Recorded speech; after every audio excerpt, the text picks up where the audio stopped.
Cette vidéo est un réupload. YouTube a supprimé la première diffusion le 8 juin 2021, prétextant que j'avais mis en ligne du contenu pornographique. Contenu qui est pourtant sur leur plateforme, contenu que j'avais censuré. J'en parle plus en détail à ce timecode qui s'affiche sur votre écran. Vous allez voir, c'est très cocasse. Pour ce réupload, j'ai dû mettre encore plus de censure, à tel point que ça en devient ridicule, surtout pour un sujet aussi délicat. S'il vous plaît, n'hésitez pas à partager cette vidéo. It becomes just depressing.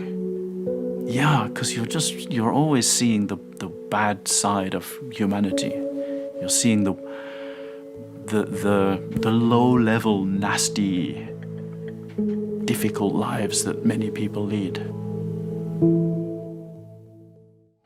Bonjour tout le monde, aujourd'hui nous allons parler d'abomination de l'humanité. Bon, c'est vrai que ça ne change pas d'habitude. Ah là là, et dire que je devais pas sortir de vidéo avant plusieurs mois. Ouais, mais vu les sujets que je vais aborder, ça me semblait nécessaire de vous sortir ça le plus vite possible. Alors pourquoi cette vidéo? Tout simplement parce que YouTube est hypocrite, ou incompétent, ou pas très regardant sur ce qu'ils font. Ouais, je pense que c'est un mélange de tout en fait. Mais avant, regardons pendant quelques instants cette petite loutre qui nous détendra avant de taper dans le vif du sujet. Oh, elle est tellement mignonne, Je vais commencer cette vidéo en vous montrant quelques publicités qui sont apparues sur YouTube et que des abonnés m'ont envoyées et que j'ai moi-même eu la chance de voir. Hein. Waouh! Mais attention, je vous préviens, il va y avoir du partout! Oui, je me censure, hein. Vous allez voir que ça va vite devenir obligatoire. YouTube n'apprécie pas beaucoup, sauf quand ça les arrange, les demoiselles en petite tenue. Je comprends parfaitement que ce sujet peut être problématique pour certains d'entre vous, mais apparemment, ça ne l'est pas trop pour YouTube. Ouais, ça dépend des jours. Cette vidéo ne devrait donc pas être démonétisée. C'est une défaite. Et vous ne verrez aucun placement de produit. Ouais. Les annonceurs, si vous passez par là, cette vidéo est top. En même temps, je me demande comment je pourrais faire un placement de produit pour une vidéo pareille. Ouais, c'est... Ah si. Peut-être pour les guillotines. Ouais, ça peut se faire. Rassurez-vous, je ne vais pas parler que de pornographie. Je vais aussi parler de choses bien plus sombres. Vous pouvez vous inquiéter finalement. Je vais commencer avec quelques blagues, voilà, des trucs très légers, et puis après on va vite aller dans le fond du problème. Ouais.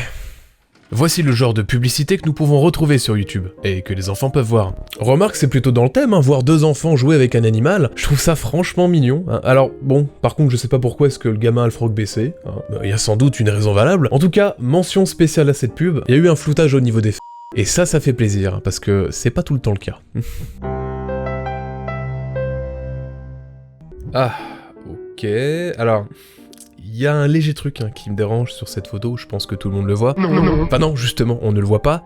Il n'y a pas la référence de la montre, et ça, j'aurais bien aimé la voir. Alors, j'ai aussi bien la publicité en couleur, mais non. Vous savez quoi, je pense que je vais télécharger l'application, et puis je vais demander à cette charmante dame. Je pense qu'elle pourra m'aiguiller.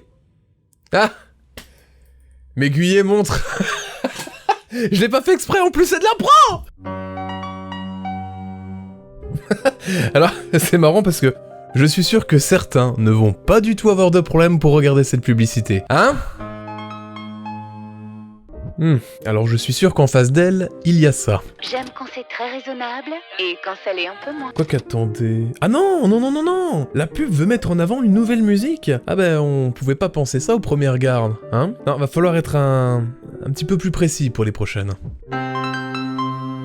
Oh. Oula, alors, quand je disais être un petit peu plus précis, je pensais pas forcément à ça, voilà. Alors, je pourrais bien vous faire écouter la musique, mais je sens que je vais me faire striker. Alors, non pas parce que c'est du contenu pour non, parce qu'il y a des ayants droit. Eh oui, voilà, c'est le plus important pour YouTube. Ah, et ça c'est une pub pour... On voudrait toutes qu'une seule séance de sport suffise. Pour la mycose vaginale, c'est pareil. On pourrait croire, mais non. Bref, vous avez compris, il y a des gros problèmes de publicité sur YouTube. Et des pubs comme ça, je pourrais vous en montrer des tonnes. Et des trucs bien... Enfin, vous voyez ce que je veux dire. Goûtons tous ensemble à cette mélodie créée par l'artiste Mikhail Volokov, à l'occasion de cette publicité montrant la sensualité d'une charmante dame se faisant dézinguer. Petits et grands pourront l'apprécier sur YouTube.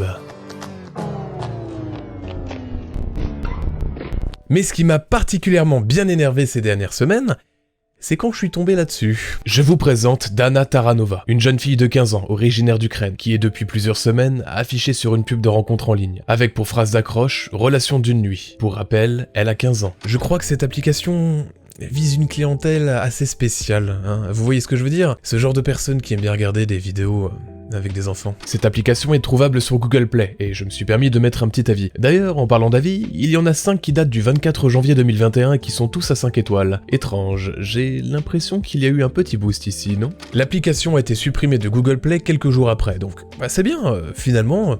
Il y a un impact, mais elle est revenue sous un autre nom, toujours en utilisant cette petite fille. Est-ce qu'il y a vraiment un système de vérification pour les pubs? Non, parce que là, j'ai l'impression qu'on peut mettre ce qu'on veut, en fait. J'avais mentionné sur Twitter divers comptes gérés par YouTube, et je n'ai eu comme réponse que ça. Une réponse automatique qui n'a pas répondu à ma question. Oh, et puis en vrai... on commence à avoir l'habitude avec eux. Hein? Où est la vérification des pubs sur YouTube? Est-ce qu'elle existe au moins? Je me suis donc créé une nouvelle chaîne YouTube pour y diffuser ma première publicité. Ce visage doit vous être familier si vous regardez cette chaîne. Pour mon petit test, j'ai uploadé sur ma nouvelle chaîne une vidéo pour la mettre en publicité. Mais pas de bol, elle s'est fait strike à la minute où elle est sortie. Bah, c'est pas un problème, juste une perte de temps. Non, parce qu'il est vraiment incroyablement facile de contourner le bot de YouTube. Alors bien entendu, je ne vais pas vous dire comment parce que... il y a suffisamment de c*** sur YouTube. Ouais. Après avoir modifié cette même vidéo, j'ai réussi à la mettre en ligne, celle-ci est maintenant disponible. Et à l'heure où je vous parle, cela fait des semaines qu'elle y est. Après la création de ma première publicité, il m'a fallu attendre à peine 5 minutes. Ouais, même pas 5 minutes d'attente, hein. Je peux vous dire que c'est pas un humain qui a fait la vérification. Attention, roulement de tambour, ma publicité a reçu un refus de la modération, car il y avait du contenu pornographique et un point d'exclamation dans le titre. Mais alors... quel contenu pornographique la modération a détecté? Car ma vidéo n'a toujours pas de restriction, peut-être que c'est à cause des termes que j'ai utilisés. Je note tout de même que l'intervention de la modération m'a coûté 6 centimes d'euros. Si vous passez par là, vous pouvez me rendre les 6 centimes s'il vous plaît? Parce que je sais que vous avez l'habitude de payer des amendes à des centaines de millions d'euros, alors 6 centimes, hein, c'est pas énorme. Enfin bon, je vais faire d'autres tests. Ça n'a pas pris beaucoup de temps. Au bout de 4 tests, j'avais réussi à mettre une vidéo en publicité. Autant de vues? Waouh, c'est impressionnant. Non, c'est un bien grand mot. Plutôt à tendance. Là est la différence. Le robot a l'air de bien détecter tout ce qui est tétine, mais alors par contre, tout ce qui est tendancieux ou qui a subi une modification visuelle, eh bien... pas du tout, non, ça passe sous le radar. Vous vous souvenez des publicités que je vous ai montrées en début de vidéo? Certaines ont subi des modifications que le robot ne détecte pas, mais l'œil humain, lui, comprend bien ce qu'il voit. Et je vois déjà les gens qui vont me dire, comme je l'ai vu sur Twitter... ouais, mais Radzi, les publicités sont ciblées, voilà. Donc si t'as des publicités eh ben c'est que tu regardes du Voici les catégories d'audience que j'ai visées pour ma publicité. À aucun moment j'ai voulu viser les gens qui regardaient du contenu ailleurs que YouTube. Et puis de toute façon je ne pourrais pas car il n'y a pas cette catégorie. J'ai donc la réponse à ma question qui est, les publicités sont-elles vérifiées? Eh bien... bon... un petit peu, mais il y a des failles, voilà. C'est vérifié, mais de temps en temps on voit pas. De temps en temps on accepte des trucs, voilà, des trucs que quand tu les postes, c'est la zonzon. Hein? Et c'est comme ça que tout le monde, même les plus jeunes, peuvent voir des publicités. Il m'a déjà été possible de voir une publicité pour une application de rencontre, avec une vidéo montrant une nana qui avait l'air de prendre son pied. Et tout ça sur une vidéo de Fuse 3. Salut tout le monde, c'est Fuse. Je lui ai demandé les statistiques de sa chaîne, comme l'âge et le de son audience, et on peut vite s'apercevoir que des mineurs pourraient tomber dessus. Surtout si ces derniers s'amusent à mentir sur leur âge pour avoir accès à du contenu pour adultes. Que fait cette publicité sur cette chaîne? Non, je reformule ma question. Quoi? Cette pub ne devrait pas être là. Comme cette publicité de charme qui est apparue sur la chaîne de Neo The One, qui a eu 16 ans il y a pas longtemps. Et joyeux anniversaire mon pote.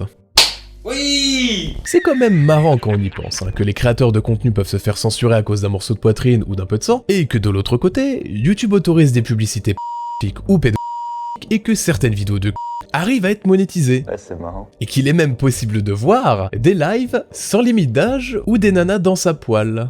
Ah ouais. Oui, je sais déjà ce que vous êtes probablement en train de vous dire. L'argent, le pouvoir de l'argent. Bien je ne sais pas, mais il y a de sérieux problème. Je sais pas du tout comment est-ce que YouTube vont pouvoir en fait gérer ce genre de choses. Mais pas de panique, j'ai la solution. Vous en avez peut-être marre de toutes ces publicités de cul ou ces publicités d'arnaque. Eh bien, prenez YouTube Premium à seulement 11,99 € par mois. Alors certes, ça ne résoudra pas le problème, mais ça le masquera. C'est toujours ça. Merci beaucoup le bourgeois pour tes interventions qui sont toujours aussi pertinentes. N'empêche, je me pose une petite question. Il y a énormément de vidéos de sur YouTube. Il y en a des milliers. Mais alors pourquoi est-ce que ces vidéos sont acceptées et la mienne est supprimée? Franchement, je comprends pas. Pourtant j'ai mis un soft, Alors, Je vais pas vous la montrer. Mais moi je veux faire l'amour! C'est vraiment bizarre, je me pose la question. Non mais vraiment, YouTube, si vous passez par là, s'il vous plaît, répondez-moi, j'ai vraiment besoin de réponses. Je pense que de toute façon, tout le monde aura besoin de réponses après cette vidéo, hein. Vous savez quoi, juste... Attendez, je vais prendre mon téléphone et je vais faire appel sur cette vidéo. Voilà, je vais leur dire le problème, hein, et puis ben on verra bien ce qu'ils vont me dire. Bonjour, puis-je savoir pourquoi ma vidéo n'est plus disponible, s'il vous plaît? Une suppression? Vraiment? Alors qu'il y a des milliers de vidéos de cul sur votre plateforme et parfois sans limite d'âge? Je demande à ce que ma vidéo de cul soit redisponible. Merci. Voilà. Bon, je vous dirai en fin de vidéo si j'ai reçu une réponse. Pour en revenir à Dana Taranova, cette chaîne est un festin pour les prédateurs. Les chaînes pour enfants sont censées être contrôlées, il faut certaines conditions pour que la rubrique commentaires puisse être accessible. Et en voyant certains commentaires, je me dis que le travail de modération est à revoir, hein.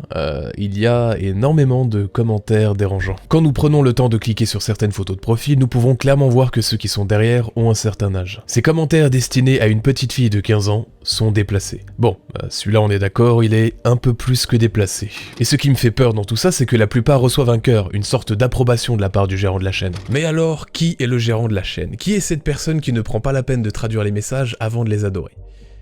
Probablement un adulte. En regroupant toutes ces chaînes, plusieurs vidéos sortent par jour. Ça peut être 2 à 3 vidéos qui sortent dans la même journée. Tout cela en gérant un compte Instagram, Like et Telegram. C'est impossible pour une petite fille de 15 ans de gérer une affaire pareille toute seule. Alors c'est bizarre, hein, parce que ça like les commentaires de prédateurs, mais ça censure les questions concernant l'âge de la fillette. Pourquoi? La modération de la chaîne a-t-elle peur que Dana soit trop âgée pour les spectateurs? Le 6 février, la chaîne de Danatar Jim comptait au total 153 vidéos. Et je les ai vérifiées une à une pour savoir laquelle avait la section commentaires. Sur 153 vidéos, 34 n'avaient pas de section commentaires, alors que 119 vidéos l'avaient. C'est énorme. Selon cet article du Figaro, seul un petit groupe de créateurs aura le droit de conserver cette fonctionnalité, à la condition qu'ils effectuent une modération active de leurs commentaires, ne se reposant pas seulement sur les outils déjà proposés par YouTube. Parce que oui, mettre un cœur sur ce commentaire est une modération active, et non une modération qui a du sens. Faudrait peut-être essayer de traduire le commentaire avant de l'adorer, non? Adorer un commentaire, en tout cas pour moi, est un genre d'approbation. Et c'est terrible parce que ça pourrait encourager ce genre de comportement. J'espère pour cette petite fille qu'elle ne regardera jamais les commentaires. Elle pourrait y voir des choses horribles. Après, j'ai ma petite théorie. Voilà, je vous l'expose. Je pense que la modération de cette chaîne se base sur celle de YouTube. Il y a bien une raison à médire. Ces dernières semaines, j'ai fouillé au fin fond de YouTube, dans les recoins les plus obscurs, et je peux vous dire que j'ai vu des choses terribles. Il est évident que je ne vais pas vous montrer tout ce que j'ai vu, mais vous le raconter avec quelques extraits images et vidéos floutées. Ne t'inquiète pas, ça va bien se passer. YouTube grouille de vidéos par... Je ne parle pas de dizaines ou de centaines de vidéos, mais des milliers. Des vidéos qui sont accessibles avec des simples recherches. Pendant l'écriture du script, je ne voulais pas vous montrer comment y accéder, mais peut-être qu'à cause de ça, YouTube mettra de l'ordre dans tout ce bordel. Bien entendu, si vous craignez ce genre de choses, n'y allez pas. Alors il y a de tout, hein. Par exemple des milliers de comptes qui spamment du à longueur de journée, ou alors des comptes à plusieurs centaines de milliers d'abonnés validés par YouTube qui mettent des miniatures quelque peu olé olé. Je vous préviens, c'est un vrai petit marché, hein. Vous allez trouver ce que vous voulez. Voilà, on va prendre 3 melons. La plupart des vidéos sont accessibles aux enfants, certaines vidéos n'ont même pas de limite d'âge, d'autres arrivent même à atteindre des millions de vues. Et il n'est pas impossible de voir quelques vidéos monétisées. Je me demande ce que penseraient ces marques-là. The Adpocalypse. Mince alors, YouTube veut pourtant protéger les enfants de ce genre de contenu, non? Ah si, hein, ils l'ont même encore plus affirmé après s'être pris une petite amende de 155 millions d'euros pour avoir enfreint la loi en exposant les enfants à des vidéos inappropriées ou en collectant des données personnelles les concernant. Alors attention, parce que YouTube interdit pour les mineurs de moins de 13 ans de faire des comptes sur YouTube, par contre, la collecte de données, bon... les affaires sont les affaires. Bon, et bien maintenant je vais parler de fille qui est disponible sur YouTube. Bien entendu, je vais tout censurer, vous n'allez rien voir de choquant. Voici 2 vidéos qui ont un peu plus de 3 millions de vues. Hein. Statistiquement, c'est pas mal, c'est mieux que Norman. Bon, maintenant une blague sur les noirs. Et allez, sans mauvais jeu de mots, la petite sœur qui a aussi des stats de malade. Si YouTube veut protéger ses utilisateurs et surtout les enfants, pourquoi est-ce que ces vidéos sont encore là? Avec autant de vues, vous allez pas me faire croire qu'il n'y a pas eu de signalement quand même. Bien entendu, ça serait de la mauvaise foi de dire que YouTube ne fait rien, mais c'est beaucoup trop lent, surtout pour des vidéos pareilles. Et c'est tellement facile d'avoir accès à ce genre de contenu. C'est... Le roi des rats avait lors de 2 vidéos fait mention de la recherche webcam vidéo from. Il était possible de voir des milliers d'enfants quasiment dénudés. YouTube avait fait le ménage après ça, mais ça existe encore. Des vidéos qui datent même de plusieurs années ont été réupload. On peut le savoir grâce au titre de celle-ci, qui indique la date de quand elles ont été tournées. Dans mes recherches, j'ai même trouvé une chaîne YouTube qui se spécialise dans le réupload de vidéos avec des enfants. Des petites filles qui dansent, qui vont à la piscine, qui font du yoga ou de la gym. Bref, que des activités où ces petites filles sont en sous-vêtements. Ah, autre chose de dérangeant. On parle de quel genre de divertissement là? Il existe aussi tout un tas de playlists où il est possible de voir le postérieur de petites filles, et d'autres où l'on peut voir des jeunes filles en maillot de bain ou en sous-vêtements. Quelques-unes de ces vidéos ont été tournées dans un milieu familial, mais elles ont vite été détournées. Certaines ont des centaines de milliers de vues, c'est ahurissant. Il serait justifié de se dire mais que fait réellement le robot YouTube face à ça? Et surtout que font les modérateurs face à un tel contenu? Le robot YouTube a une petite excuse, il a été codé par les humains donc c'est normal que de temps en temps il fasse une connerie. Analyser des milliers de vidéos par seconde, pour lui c'est compliqué. Mais ça doit être aussi extrêmement difficile pour les modérateurs. Ces personnes-là regardent pendant plusieurs heures et chaque jour du contenu qui doit être filtré sur la plateforme, et de prendre les décisions si oui ou non ce contenu peut rester. Et ce contenu-là, je l'ai vu. Tout ce que l'humanité peut faire de plus horrible. Le genre de monstruosité qui laisse des séquelles psychologiques. Moi, le pire, je dirais... Ouais, je dirais peut-être les décapitations et le viol de bébé. Ouais, ça, c'est peut-être les choses les plus fortes.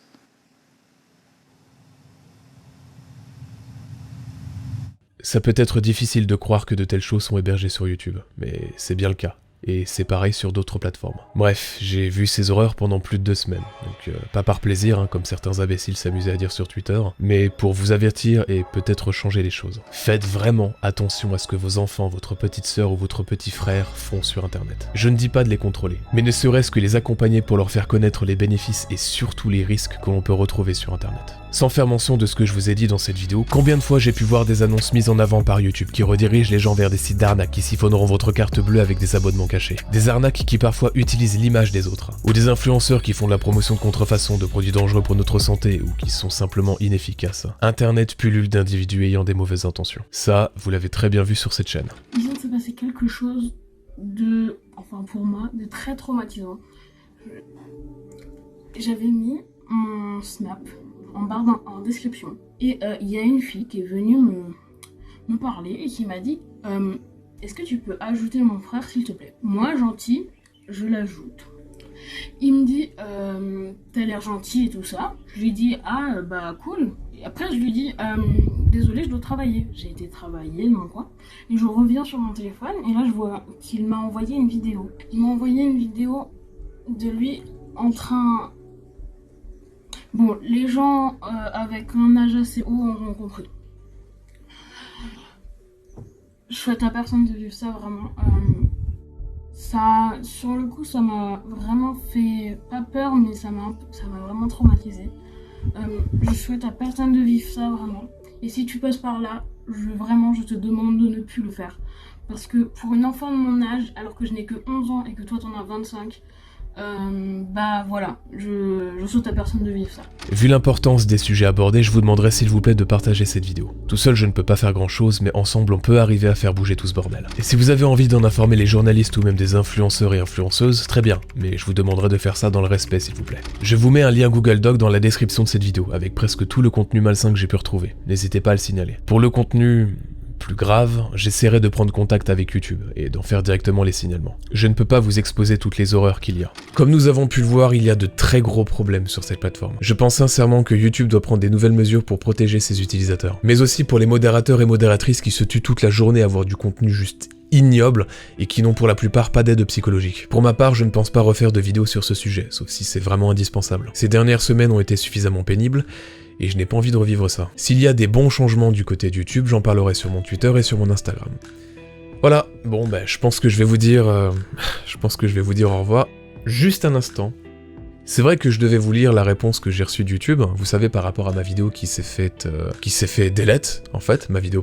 Et j'ai eu une réponse, alors je vais voir ça avec vous maintenant. Salut Ludovic Rossignol, nous avons examiné votre contenu et constaté des violations graves ou répétées de notre règlement de la communauté. Pour cette raison, nous avons supprimé votre chaîne YouTube. Ah, voilà. Nous savons que c'est probablement une nouvelle très bouleversante, ah oui, mais c'est notre travail de nous assurer que YouTube est un endroit sûr pour tous. Vraiment? Ah ben c'est bien de me le dire. Si nous pensons qu'une chaîne enfreint gravement nos politiques, nous la supprimons pour protéger les utilisateurs de la plateforme. Mais si vous pensez que nous avons fait le mauvais appel, vous pouvez faire appel de cette décision. J'ai fait la demande le lundi 15 février 2021 à 11h19. J'ai reçu une réponse à 11h21. Ma chaîne s'est faite supprimer par un bot en même pas 3 minutes, en raison de manquements graves ou répétés au règlement de YouTube concernant la nudité et le contenu à caractère sexuel. Bravo YouTube! Quelle efficacité! Avec cette action, on peut en conclure beaucoup de choses. Hein? Vous savez quoi? J'aimerais bien avoir votre avis dans les commentaires sur toute cette affaire. Bon, je pense plus ou moins ce que vous allez dire. Après, peut-être que je me trompe, hein, ça se trouve je vis dans un pays de bisounours et tout ça, bah, c'est peut-être trop pour moi. Hein. Je sais pas. Bon, je vais vous laisser, hein. Et puis, ben, passez une bonne journée. Salut. Hey, rebonjour! Et bon, eh bien, ça ne s'est pas passé comme prévu. Non, la première version de ces vidéos s'est vue démonétisée quelques heures après, même pas. Chose que je comprends, hein, parce que les marques n'ont pas forcément envie de se retrouver sur un contenu pareil. Et 1 ou 2 jours après, je sais plus exactement... Limite d'âge, interdiction de visionnage, enfin de visionner pour les moins de 18 ans, donc ouais, là ça fait plutôt mal. Mais ce qui me fait là-dedans, c'est que YouTube, donc Google, demande comme preuve de votre majorité, votre carte d'identité ou votre carte bleue. Super. Et enfin, bouquet final, suppression le 8 juin. Ouais. Ça fait plaisir. YouTube m'a censuré pour avoir flouté et mis en ligne du contenu qui apparaît déjà sur la plateforme, et ça après 3 examens manuels. Est-ce que YouTube me censure pour cette raison, ou est-ce que ma vidéo est mal perçue par eux? Mais bon, ce n'est pas bien grave, ils me souhaitent malgré tout de passer une bonne journée. D'ailleurs, vous savez ce qui est cocasse dans l'histoire? La PDG de YouTube a reçu lors d'un événement un prix pour la défense de la liberté d'expression. Événement parrainé... par Google. Pour les personnes qui ne le savent pas, YouTube appartient à Google. Voilà. Non, y a pas de vanne. Ah non, si, il y a une dernière vanne. Je me suis fait un petit trophée, hein, un trophée qui a la même valeur que celui de la PDG de YouTube. Voilà. Vous savez, je pense que je vais juste l'accrocher ici, à côté d'un trophée qui a aussi énormément de valeur.